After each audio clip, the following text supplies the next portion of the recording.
পুলি পিঠা তো অনেকভাবে তৈরি করে খেয়েছেন। কখনো কি এইভাবে মুগ ডাল দিয়ে পুলি পিঠা তৈরি করে খেয়েছেন? খেতে কিন্তু অসাধারণ লাগে।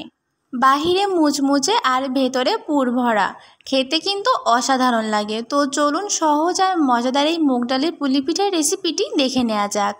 এর জন্য প্রথমেই হাফ কাপ মুগ ডাল নিয়েছি। মুগ ডালটাকে আগে হালকা আঁচে ভেজে নিব কিছুক্ষণের জন্য। মুগ ডালটা খুব ভালো মতো ভাজা হয়ে গেছে। এখন একটা পাত্রে সেটাকে তুলে নিব আর পরিষ্কার পানি দিয়ে খুব ভালো মতো করে ধুয়ে নিব। ধুয়ে নেওয়া মুগ ডালটা একটা পাতিলের মধ্যে নিয়ে নিতে হবে।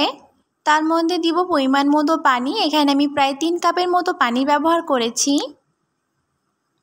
এখন এর মধ্যে দিব পরিমাণ মতো লবণ। লবণটা দিয়ে ঢাকনা দিয়ে মুগ ডালটাকে একদম পুরোপুরি সেদ্ধ হয়ে যাওয়া পর্যন্ত সেদ্ধ করে নিব।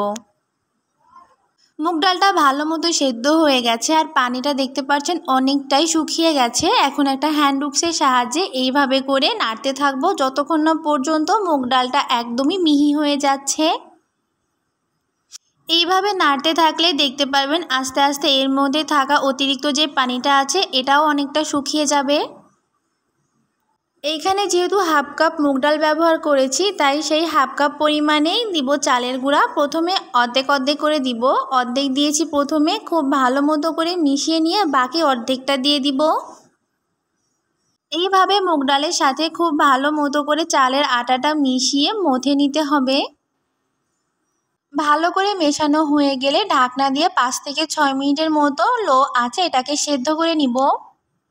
অন্যদিকে পুর তৈরি করার জন্য নিয়েছি 1 কাপ পরিমাণ নারকেল কোড়া। তার মধ্যে দিব হাফ কাপের মতো গুড়। এখন এই গুড় আর নারকেল কোড়াটা দিয়ে পুর তৈরি করে নিব। ভালো মতো করে নারকেল আর গুড়টাকে মিশিয়ে নিব। সাথে দিব সামান্য একটু এলাচের গুঁড়া। এই পুর তৈরি করতে খুব বেশি ঝামেলা হয় না। নারকেল আর গুড়ের পানিটা শুকিয়ে গেলেই পুরটা তৈরি করা হয়ে যাবে। নারকেলের পুরটা প্রায় তৈরি করা হয়ে গেছে। এখন চুলাটা বন্ধ করে এটাকে নামিয়ে নিব। এইদিকে মুগ ডালের মিশ্রণটাও পুরোপুরি সেদ্ধ হয়ে গেছে। হাতে তেল অথবা ঘি লাগিয়ে এইভাবে মথে নিতে হবে ভালো মতো করে। হালকা একটু গরম অবস্থায় কিন্তু খুব ভালো মতো করে মথে নিতে হবে, নয়তো ডালটা ঠান্ডা হয়ে গেলে কিন্তু শক্ত হয়ে যাবে। এখন হাতে আবারও একটু তেল অথবা ঘি লাগিয়ে নিয়েছি আর পরিমাণ মতো কিছুটা পরিমাণ মুগ ডালের মিশ্রণটা হাতের মধ্যে নিয়ে এরকম করে গোল করে নিব। তার মধ্যে তৈরি করে রাখা নারকেলের পুর পরিমাণ মতো দিয়ে দিব। এক পাশ থেকে আটকিয়ে এরকম করে লাগিয়ে দিব। আপনারা আপনাদের পছন্দ মতো যে কোনো শেপে এই পিঠাটা তৈরি করে নিতে পারেন।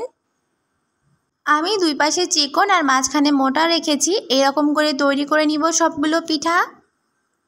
এই সেমভাবে আমি আরেকটা তৈরি করে দেখাচ্ছি। তৈরি করা কিন্তু অনেক বেশি সহজ, একবার দেখলেই শিখে যাবেন। আর এই পিঠা তৈরি করা যতটা বেশি সহজ, খেতেও কিন্তু অনেকটা বেশি মজা। তৈরি করার সঙ্গে সঙ্গেই দেখবেন শেষ হয়ে যাবে। এইভাবে আমি সবগুলো পিঠা তৈরি করে নিব।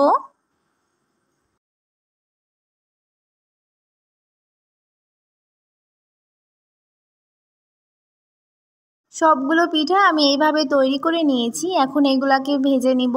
এর জন্য আগে থেকে কড়াইতে তেলটা খুব ভালো মতো করে গরম করে নিয়েছি। গরম তেলের মধ্যে সবগুলো পিঠা দিয়ে দিব। এক পাশ ভাজা হয়ে গেলে উল্টে দিতে হবে। এইভাবে উল্টে পাল্টে পিঠাগুলোকে খুব ভালো মতো করে ভেজে নিব। পছন্দ মতো কালার চলে আসা পর্যন্ত উল্টে পাল্টে পিঠাগুলোকে খুব ভালো মতো করে ভেজে নিতে হবে। পিঠাগুলো ভাজা হয়ে গেছে। এখন আমি তেল থেকে উঠিয়ে নিব। আর একটা বিষয় খেয়াল রাখবেন, পিঠাগুলো তৈরি করার সঙ্গে সঙ্গে কিন্তু তেলের মধ্যে দিয়ে দিবেন, নয়তো শক্ত হয়ে গেলে কিন্তু পিঠাগুলো ভেঙে যাবে। এখন আবার একটা কড়াইতে নিব 1/3 কাপ পরিমাণ চিনি। তার মধ্যে দিব 2 টেবিল চামচ পানি। পানি আর চিনিটাকে ভালো মতো করে মিশিয়ে নিয়েছি। এখন এর মধ্যে দিব 1 চা চামচের মতো কোরানো নারকেল। দিয়ে ভালো মতো করে নারকেলটাকে পানির সঙ্গে মিশিয়ে নিব। মেশানো হয়ে গেলে ভেজে রাখা পুলি পিঠাগুলো এর মধ্যে দিয়ে এখন নেড়ে চেড়ে মিশিয়ে নিতে হবে। এতে করে পিঠার ওপরে অনেক সুন্দর একটা মিষ্টি আর নারকেলের প্রলেপ পড়বে। খেতে কিন্তু অসাধারণ লাগে। চিনি আর নারকেলটা যখন খুব ভালো মতো করে পিঠার সঙ্গে লেগে যাবে তখন চুলা থেকে উঠিয়ে নিব আমাদের এই মুগ ডালের পুলি পিঠা। দেখতে যেমন সুন্দর, খেতেও মাশাআল্লাহ অনেক বেশি মজা হয়েছিল। তৈরি করার সঙ্গে সঙ্গে শেষ হয়ে যাবে, খেতে এতটাই মজাদার। একদমই নতুন ধরনের একটা পিঠার রেসিপি, একবার ট্রাই করে দেখতে পারেন। আশা করি আপনাদের কাছে অনেক বেশি ভালো লাগবে। আশা করি আমার আজকের এই ভিডিওটি আপনাদের কাছে ভালো লেগেছে। দেখা হবে নতুন আরেকটি ভিডিওতে। আল্লাহ হাফেজ।